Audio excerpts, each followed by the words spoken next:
Hola, bienvenidos. Este es nuestro canal Latidos de Fe. Tu canal, mi canal. Un canal de católico para católicos, para formarnos en la sana doctrina, para aprender ciertos tips que nos servirán para defender nuestra fe y afianzarnos más en la sana doctrina. Íbamos hablando en el otro audio sobre la posición, ¿no?, que debemos adoptar ante las personas que se han salido de la iglesia y empezar a concientizarnos de la realidad. Estar en la iglesia de Dios no se trata de sentir bonito, de sentir rico, de sentirse delicioso. No, es que ya me sentí tan bien, los cantos son tan hermosos, la gente me trata bien. No, no es eso. Porque si eso fuera así, entonces los 12 apóstoles se hubieran sentido muy lindo, muy delicioso y hubieran estado súper bien. De hecho, de ahí en adelante, fueron el martirio, fue el martirio. Hubo momentos muy hermosos y muy bonitos, sí, claro, pero en cuanto a la evangelización, en cuanto a que el encuentro personal con nuestro Señor Jesucristo es lo más hermoso que tú y yo podemos tener. Y es lo primero que nosotros debemos defender. Ese llamado que tú has sentido, ese es el sello, digamos, ese es el llamado y es la garantía que tú tienes para estar en la iglesia que fundó nuestro Señor Jesucristo. Y date cuenta que muchos sacerdotes tú le preguntas, Padre, ¿cómo fue su llamado aquí a la iglesia? Él no va a decir, no, es que Dios me llamó, yo estaba durmiendo, estaba parado, no sé, encima de la barda de la casa y sentí un llamado y entonces me dijo que yo tenía que dirigir la parroquia tal. No, eso no es así. Eso es una actuación o eso es un argumento muy inmaduro. Eso no es así. Y me extraña que haya gente tan profesional, porque conozco gente muy profesional, de mucho bagaje en muchos aspectos, digamos, profesionales. Vuelvo y discúlpenme la redundancia, pero se dejan envolver en estas cosas tan sencillas, como si no hubiera un criterio, no hubiera una crítica constructiva o personal, donde nosotros aunque sean las cosas de Dios, nosotros también debemos cuestionarnos, nosotros no podemos comer entero todo lo que nos dicen. Entonces hay que investigar inclusive lo que yo les diga a ustedes también investiguenlo. Ahorita es más fácil porque en YouTube, en Google, en tantos buscadores es más fácil empezar a corroborar la información que a mí me dan. Y por eso me extraña que haya mucha gente que no corrobore y se atiborren esas sectas, esos garajes de gente y de gente que es ignorante en cuanto a esa parte de lo que es la sana doctrina. Serán profesionales en muchísimas otras cosas y los felicito. Pero en cuanto a esto, ¿cómo no son capaces de interrogarse y de interrogar? Entonces, es eso. No es de sentir bonito y lindo, es de estar en la iglesia que nuestro Señor nos dejó. Eso es lo importante. Además, ellos dicen, no, es que sentí lindo, me arrepentí de mis pecados, lloré, me quebranté. Dicen, me quebranté, entonces el Señor se apoderó de mí, no sé cuántas, y cambié, y soy una criatura nueva. Y entonces empiezan a parafrasear a San Pablo, bueno, tantas citas bíblicas que hay. Hombre, es que si nosotros nos vamos a la parte normal, o sea, a la parte cerebral, a la parte neuronal, cuando uno se arrepiente de un pecado y lo confiesa, empieza a haber un cambio en la persona, por lo menos en cuanto a esa parte. Empieza a haber un arrepentimiento, no necesariamente tiene que irse para esas iglesias para arrepentirse. Lo que pasa es que ya utilizan ciertas herramientas y ciertas, digamos, momentos, ¿sí?, en los que oran y entonces ellos utilizan mucho la parte psicológica, la conductiva, entonces lo hacen sentir primero culpable a la persona, le hablan de su pecado, de su suciedad, después la van elevando, elevando, elevando hasta que ya le dan la dignidad de hijo de Dios, entonces la persona ya asume una concepción diferente y bueno, actúan muchas cosas a nivel psicológico y entonces la persona ya cree que eso, mejor dicho, que Dios actuó. No, Dios a cada ser humano nos dio unos dones específicos. Hay gente que los mal utiliza, con eso les digo todo.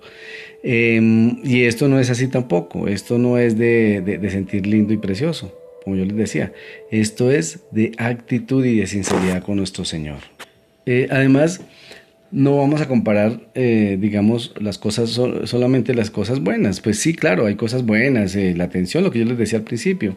Pero no es esto, o sea, la iglesia de Dios no se trata solamente de las cosas hermosas y buenas. La iglesia de Dios también se trata de ver una realidad. Y no es cuando tú te pasas a una denominación de esas, a una secta pseudocristiana, tú no ganas, tú pierdes muchísimas cosas. Con eso te quiero decir que pierdes, inclusive, es posible que llegues a perder hasta la salvación eterna. ¿Sí? Acuérdate que el Señor dijo, cuando le decían en el pasaje bíblico este, Señor, pero si en tu nombre echamos demonios, levantamos muertos, hicimos milagros, no sé qué. ¿Y el Señor qué les va a decir? Apártate de mí, yo no te conozco. Entonces es muy triste que cuando lleguemos al infierno, el demonio, los demonios nos digan, ¿y dónde está tu Dios? O sea, ¿dónde está ese Dios que tanto amabas y adorabas? ¿Dónde está? ¿Por qué? Porque fuimos rebeldes y no quisimos estar en su iglesia ayudando a todos los problemas que estamos acaeciendo y en los que estamos pasando. Aquí es donde tú tienes que estar, no por allá donde no te corresponde. Además que pierdes todos los sacramentos, la Eucaristía, que es lo principal, a nuestro Señor Jesucristo vivo y verdadero en su sangre, en su divinidad, ¿sí? Lo pierdes por ir a hablar con Él. Eso es como que tenga uno un amado o una amada y por estar hablando, entonces estoy con Él en un parque y como que otra persona me dice, no, aquí se escucha mejor y va y me lo pone por ahí en un teléfono y me pongo a hablar con Él por teléfono en vez de estar con Él. Eso es lo que sucede. Pierdes todos los sacramentos, te haces rebelde, te vuelves anatema saliéndote de la iglesia católica, habiendo sido bautizado. Además, acuérdate que en cada grupo de estos, cada uno dice una cosa, lo que quieren, hacen sus jornadas como ellos quieren, no hay unidad. Entonces el pastor se peleó con un auxiliar o con un ujier y el ujier ya está preparado y va y hace el curso y monta una iglesia, le monta competencia. Eso sucede entre ellos y ustedes lo saben, muchos de ustedes saben que eso ocurre. En la iglesia del Señor no es así. En la iglesia del Señor hay unidad, hay humildad y tenemos que estar es donde Él nos colocó, como yo les decía. Además, una cosa que pierdes también es que para ellos la iglesia es invisible. Para ellos la iglesia es todos los que aceptan a Cristo como único Señor y Salvador y los que se adhieren a esa parte protestante, ya ellos son iglesia. ¿Sí me entiendes? Entonces eso es básico. Además, en el caso de nosotros católicos, nosotros no podemos separarnos de la iglesia así como así. O sea, si yo peleé con el párroco, no, entonces me voy para otra parroquia y allá empiezo a quizás a hablar mal y a hacer también lo mismo. No. El Señor quiere la unidad, no dentro de las parroquias solamente, sino en toda su iglesia, con todos sus ritos orientales y occidentales. Él quiere la unidad y dentro de esa unidad que los demás se vayan adhiriendo. Ahí hay un buen ecumenismo, que ellos vengan y se adhieran, no que nosotros vayamos y se forme la confusión más tremenda, se forme... Entonces, ¿el Señor qué nos dice? Por ejemplo, en Mateo 10:40, Él dice, el que lo recibe a ustedes, a mí me recibe. Y el que me recibe a mí, recibe al que me envió. Imagínense. Esto es poderosísimo y es grande y es una garantía. El que recibe a la Iglesia Católica, recibe directamente a Dios. Nos guste o no nos guste, pero así es, eso es garantía del Señor. Él que fundamentó su iglesia sobre el apostolado, sobre los dos apóstoles, poniendo a Pedro como cabeza, mm, Él no quiere que uno rechace la iglesia, al contrario, que uno quiere que uno esté unido a su iglesia y que seamos todos uno, como Él y el Padre son uno, así el mundo puede creer. Bueno, hermanos, dejamos hasta aquí.